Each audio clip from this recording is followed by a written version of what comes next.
Hello, and welcome back to the Paper Soprano podcast. Oh, I just hit my face on this microphone. Oh no. Yikes. Okay, but we are not going to edit it because that's not the vibe. That's not how we do things around here. If this is your first podcast, if number 81 is your first podcast, welcome.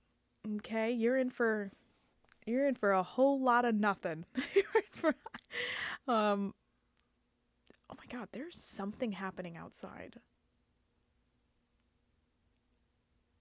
You're definitely not able to hear it, but it sounds like some kind of animal in distress.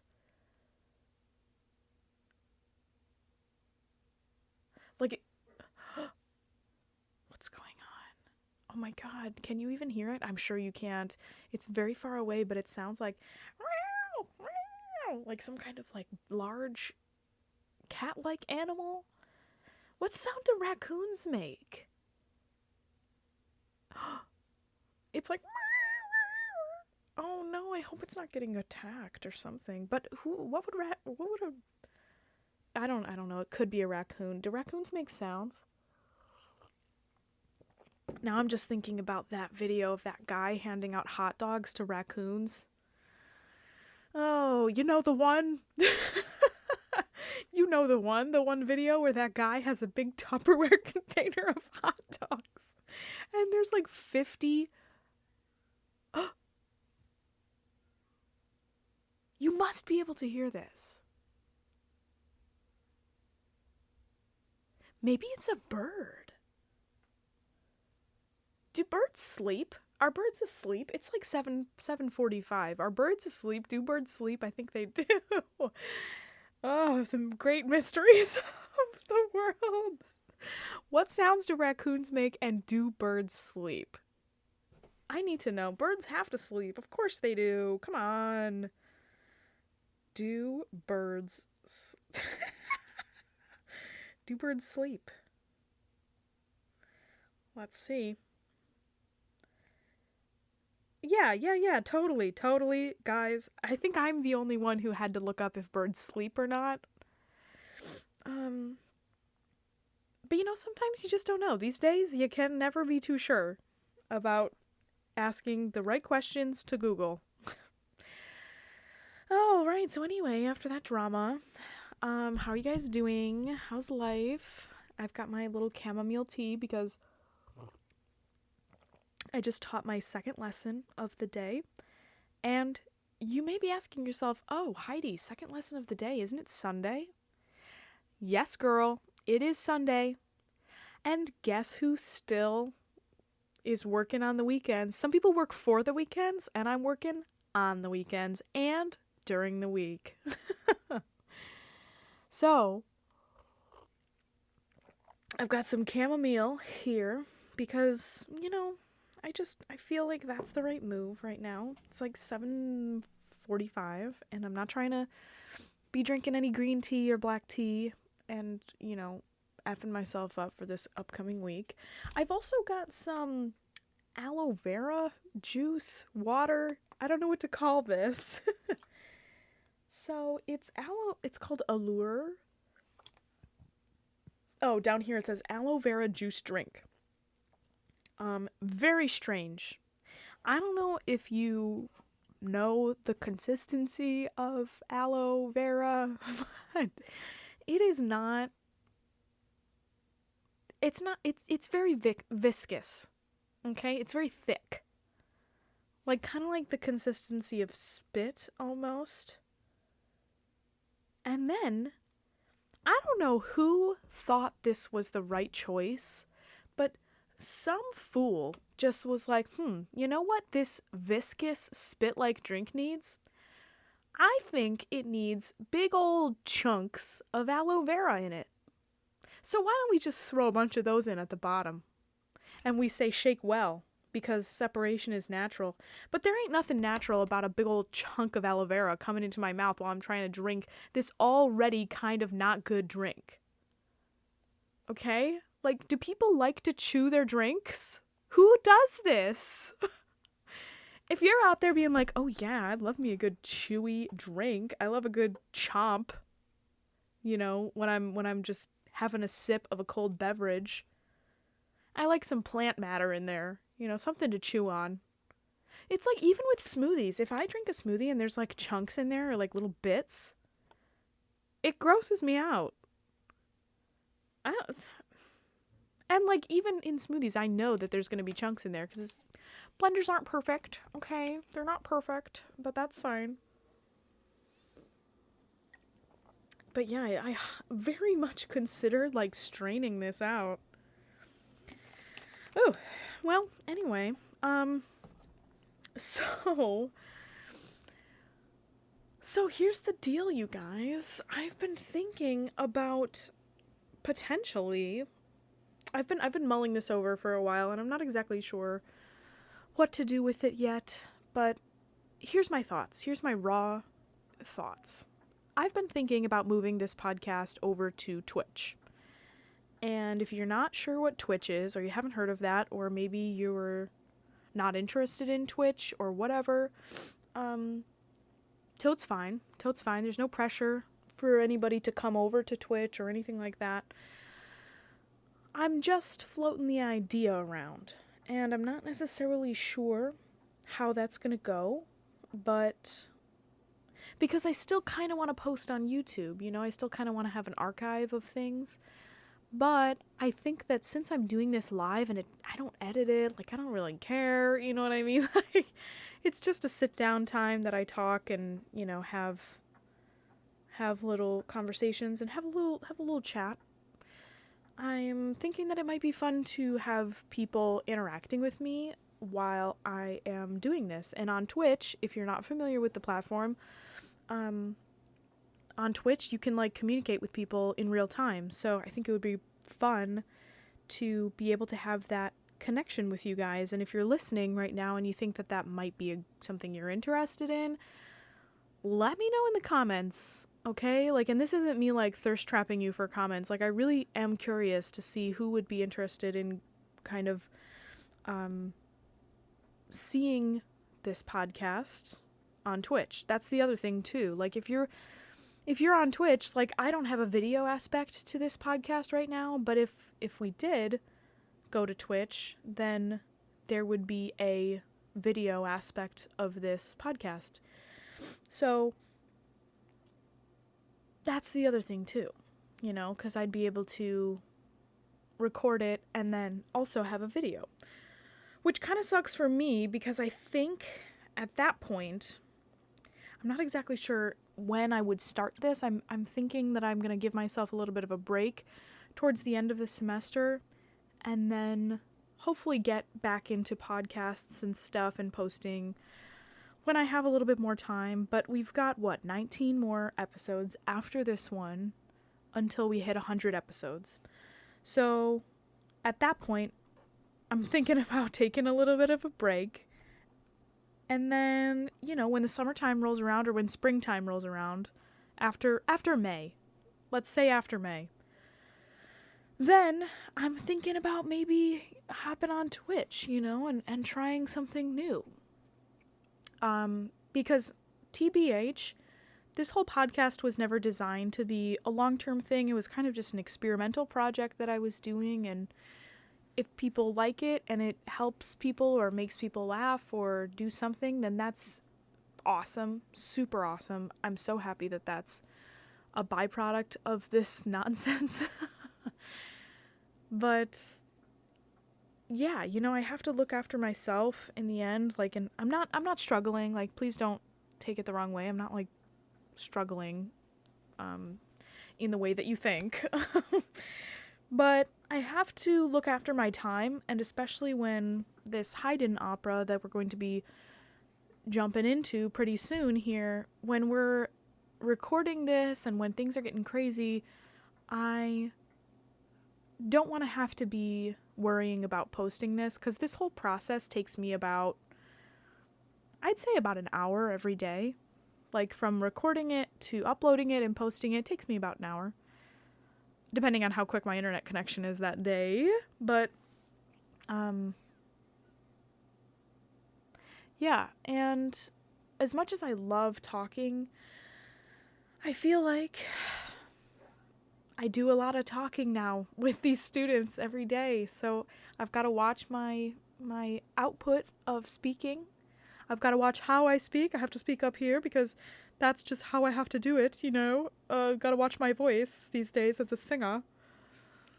But it's for real. And once I'm going to be like hardcore singing a lot, and I am singing a lot now, trust me. But when we're going to be recording this opera, I don't want to have to be worrying about, you know, having to speak for a half hour, or if we have a guest, having to speak for an hour. And I think you guys get the picture. I hope you understand. I hope nobody's disappointed. I am going to very much try to go to 100 episodes. So we've got a couple more weeks. And I'm hoping, you know, maybe I'll try and do some more morning episodes. I do like that. But yeah, so that's the deal. What do you guys think about Twitch? What do you think? I've been turned on to it by my friend Kat. She was on the podcast a couple days ago. And it's just so much fun. Like I love the live aspect. Like I love the fact that this podcast is live, but I do kind of wish that you guys could see it live too. You know, and have there be that aspect of the live, cuz it's live, but I still record it, you know what I mean? Like it's still in the past. But if there was other people who were here, we could straight up have like a multi-layered chat, and I think that's really interesting. And you could see my face. Not that anybody necessarily wants that, but it could be interesting because I think that one of the reasons why people might not love podcasts is because you can't see anything, so you have to kind of be doing other things, and if you're not like a manic multitasker to distract from your own sadness like me, then maybe you're not really into podcasts. But that's one of the main reasons why I like them, because I can do like 7 other things at the same time. Okay, you guys. Anyway, let's get into our favorite segment of the day, which is, of course, you guessed it. You guessed it.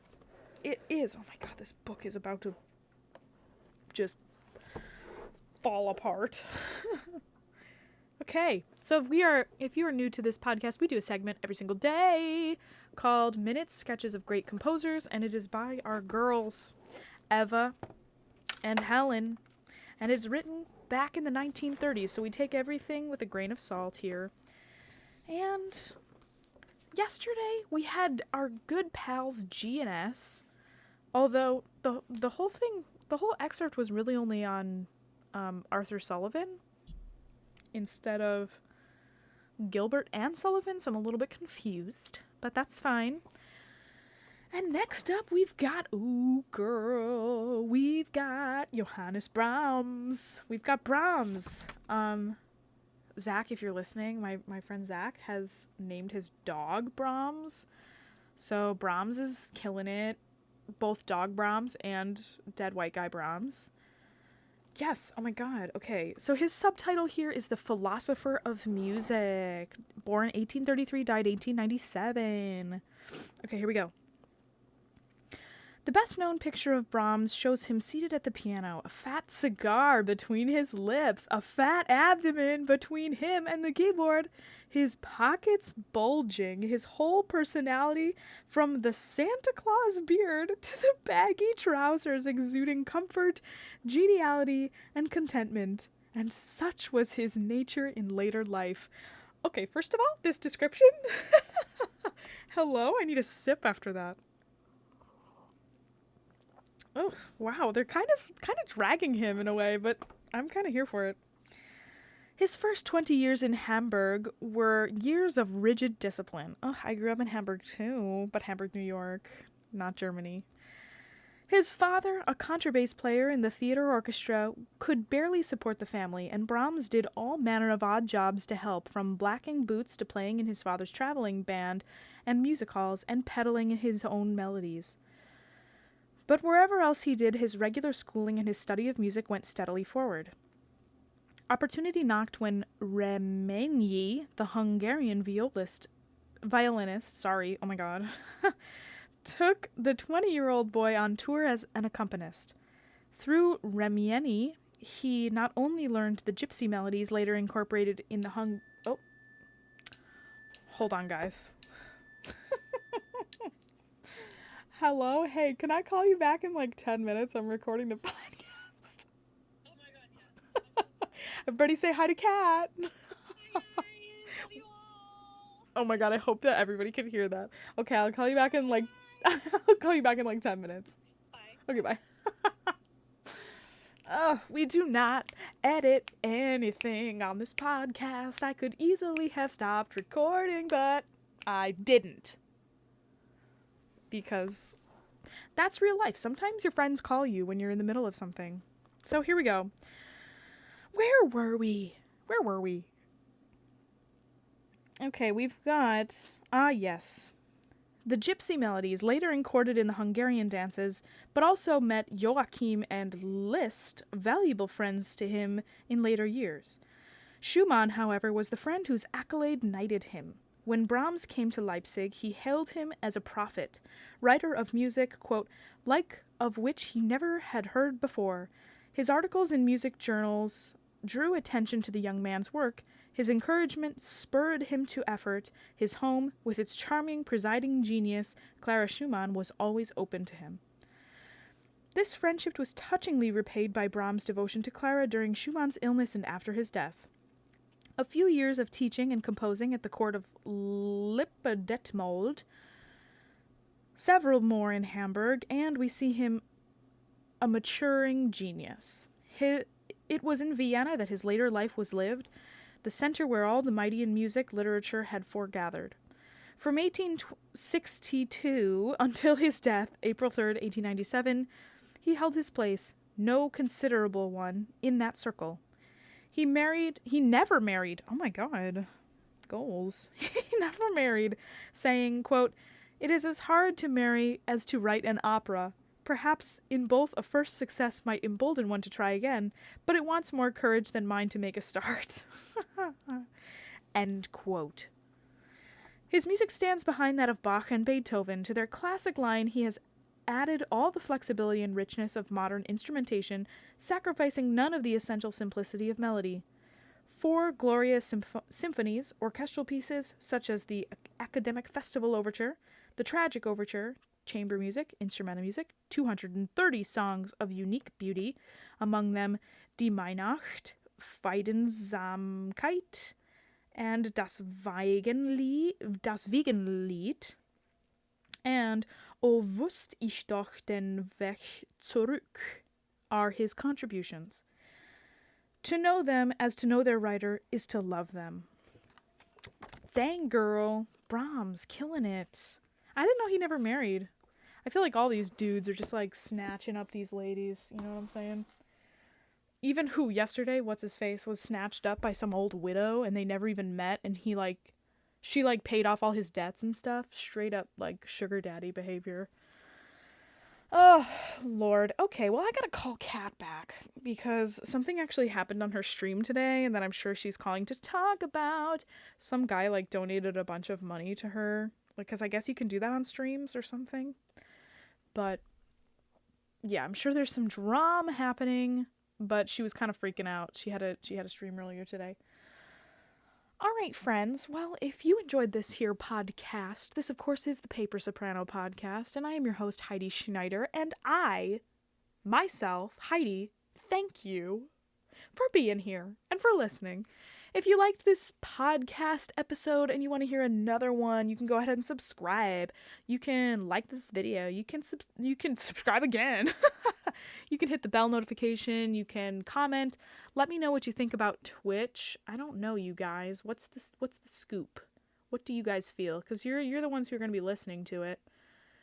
Yeah. So I hope you have a wonderful morning, afternoon, evening, or night, whenever you happen to be listening to this episode. And I'll see y'all tomorrow. Okay? Okay, good. Love you, mean it. Bye.